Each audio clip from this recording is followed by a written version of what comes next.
Hey guys, this is Tim from The Guiding Leash, and in this video we're going to be talking about how we start to introduce the recall command to your dogs. So if you guys aren't familiar with our page, with our business, with our website, I would go to www.TheGuidingLeash.com. You can see a lot of how-tos, a lot of information, a lot of tutorials on our website. I would definitely check out the videos tab. That has a lot of stuff, a lot of content on teaching your dog some basic obedience, really working through a lot of the stuff that a lot of homeowners struggle with, a lot of pet owners struggle with. And one of those big ones, I know that's on everybody's list that they want, right buddy, is coming back when called.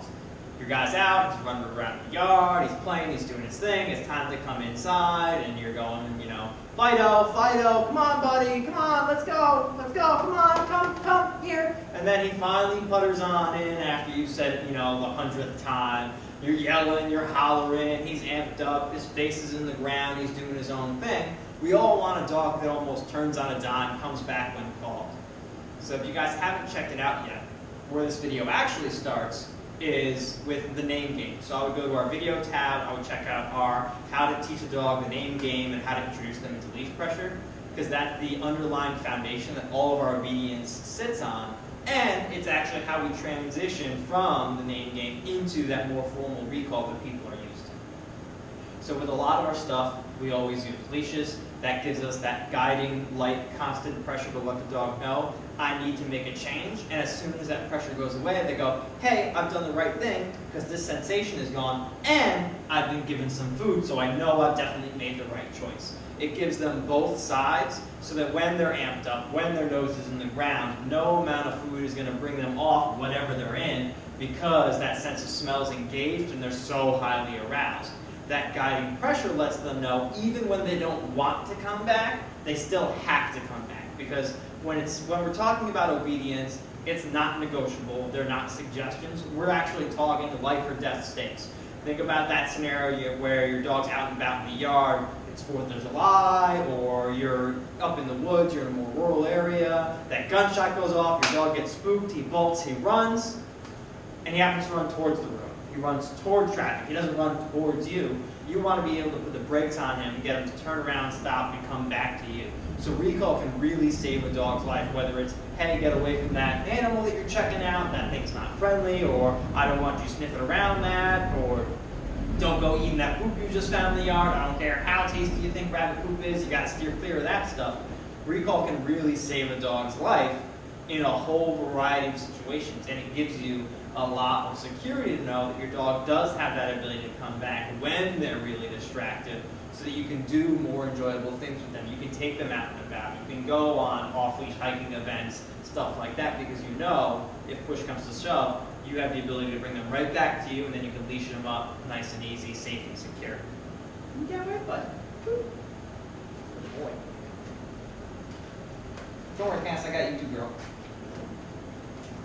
So, like we mentioned in a lot of our videos, where it all starts, inside. Quiet, controlled, low stakes. You could almost say it doesn't matter. And the reason why we start in an area where it doesn't matter, where you go, well, he listened to me anyway inside, I want to make sure he understands the leash pressure component of the system. He understands that it's not negotiable and that he has to do it, so that we can get those wins where he's doing the right thing the first time, every time, where it doesn't matter. Because if I can't get him to do it inside when it's quiet, I can control the distractions, I can control the environment, how am I going to get him to do it proficiently outside, at a dog park, around other dogs, walking through town, going on hikes, all of these other really big, really intense distractions. But before I prepare for those ones, I need to establish a really solid baseline. So what I like to do is, I know, buddy, but we're doing tricks later. What I like to do is I start in a nice quiet room. I'll take the garage, for instance. You can take a living room, a game room, any big room in your house, push some of the furniture to the side. And what I'll do is I'll take a little piece of food, you throw one piece out, the dog's out and he's sniffing while you got him on leash. As soon as they've engaged that food, you can say their name, and then either here or come. You start to back up. Pressure is off as soon as they turn around and come to you, because they're turning the pressure off by themselves, which is the beauty of this. And if they get distracted, if they struggle, that's when you can give them that leash guidance to really help them out. And as soon as you get to them, you give them that big food reward, you play with them a little bit, give them their favorite tug toy, you know, food, whichever really gets them going, and then you're going to immediately tell them free. And the reason why we say free is so that they know that there's an element, there's an element of staying by me, and it's not just coming to me and then running off again to do your own thing. I know you're hungry, but he is hungry. And that's the beauty of it. We don't have to say stay or wait or give them another command. The free makes the waiting implied in the recall. So it's come to me and hang around. So you'll see what that looks like in just a second. But I want to give you a heads up about what we transition to afterwards. We get them really comfortable inside. You start to make the indoor environment a little bit more tempting, a little bit more distracting. And then we slowly ramp up our environment. I want you guys to think about starting this exercise in the backyard after you've mastered inside.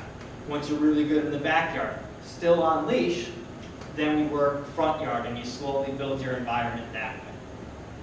All right, so I'll show you guys what that looks like now, and then we'll talk a little bit about what we can do to really push it once we've succeeded in all of those environments.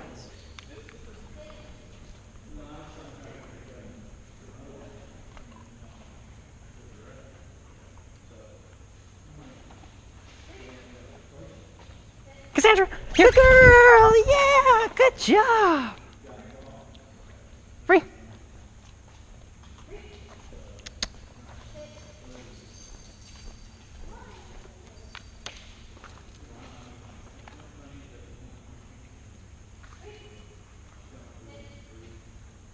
Cassandra, good girl, yeah, good job.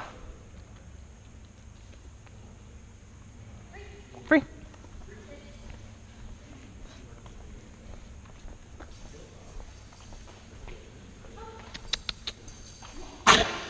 Breathe, girl.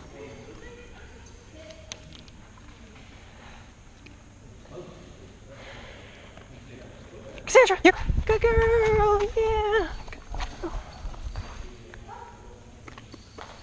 Free.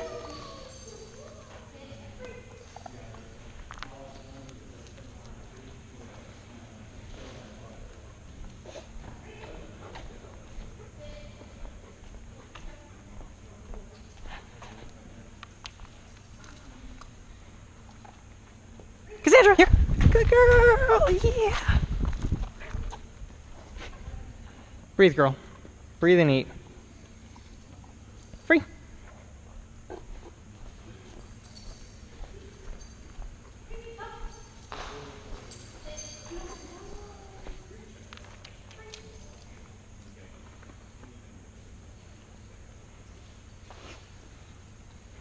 Cassandra, good girl, yeah, good job. Free.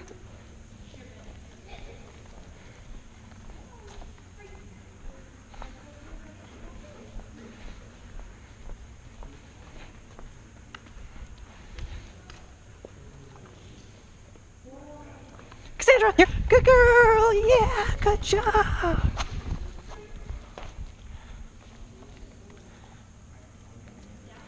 Free.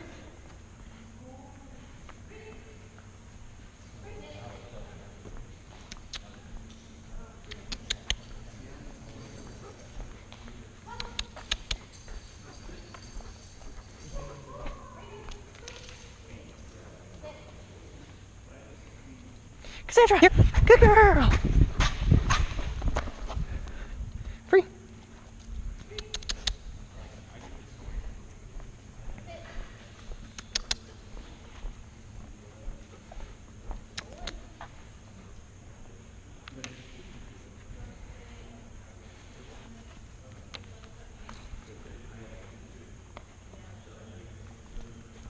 Cassandra, good girl, yeah, good job. Free.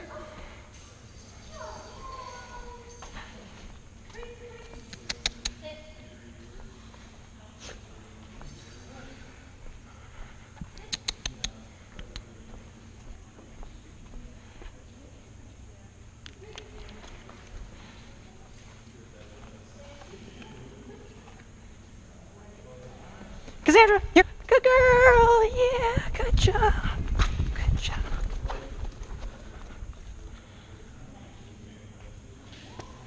Free. So as you can see, in the beginning, it's really simple. You're just tossing out a piece of food, saying their name, your recall word, whether it's here or come, immediately backing up, giving them that light little leash pressure, and as soon as they've committed to coming to you, that pressure is automatically turned off. That's a good boy. Now from there, once you started to do really well in the backyard, after you really tackled the game in the rooms of your houses, you're starting to work in the backyard, you're starting to work in the front yard, things are going great. The next step, the next stage of the game is to move up from a 6-foot leash to a 30-foot leash. So you can go out, you can go to Petco, PetSmart, you can look it up on Amazon, you can get a nice long leash, you can get a 30-foot leash, 50-foot leashes, they even have 100-foot leashes, and then we just play the same game there. You ramp it up that way. So you go into the backyard, you've been doing great on your 6-foot leash, you go out, you get a 30-foot leash, you clip it onto your dog, you're just walking around, you wait for him to wander off, he's out, he's sniffing, he's exploring, place him. He's out sniffing and exploring, and when he's distracted, when he's not looking at you, when he's not focused on you, that's when you back up a little bit. Name, recall word, immediately start reeling them in, just like you're going fishing. But when you're making that jump, you don't want to go 6 feet. All right, we're doing great at 6 feet. Let's ramp it up. We're going to 30. You want to go 6 feet. I've got 30 feet of leash, but that doesn't mean I need to use the whole leash. So you're going to start slow. You're like, okay, we're doing good at 6. Let's go 8. Now I'm going to give them 10 feet of leash, 10 feet of freedom. Then it becomes 15, 20, 25, 30. We're doing great at 30. Now let's get a 50-foot leash. If you've got a fenced-in yard, now you can start doing it where you're going to be doing recall practices, and the leash doesn't need to be in your hand anymore. Now it's just dragging on the ground, and that'll get you one step closer to that off-leash recall we all ultimately want. Now, if you guys are struggling with teaching your dog a recall or any other obedience commands or behavioral issues, I would definitely go to the contact tab of our website, www.TheGuidingLeash.com, fill out a consultation and evaluation form, and see if I can't start guiding you guys to a better tomorrow today. All right, good luck, guys, and take care. That's a good boy, little man.